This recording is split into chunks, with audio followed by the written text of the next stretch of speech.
بسم الله الرحمن الرحيم. سؤال باجرتين بدن اللي ويدينا يوكساب سيستم فيسبوك يدا مقاعد بقريين ولحة ما تضبط قارية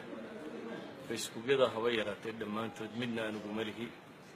قاركود مقاعد كفرين لكن ويكو قرين أنا نقول أهين قف كفري يجو فرين قاركودنا وحكو قرتين هي official page أنا وعلى يه بحبنا كمتشران وابين qaar kale waxay ku qorteen intay magac ku soo qoraan bay waxay dadka lacag kaga ururiyeen iyagoo leh Sheekh Mustafa qofku ka lacag ururinaya telefoonka ku soo dira waxaan rabaa inaan cadeeyo waxa weeyaan wax Facebook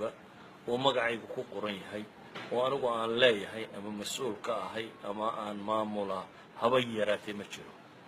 Facebook kasto magacayga aan ku qoran yahay oo ku jira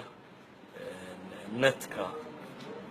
ama qofkii qoray uu isku qoray isagu inuu sameeyay kaas xil masaar oo isaga sheegay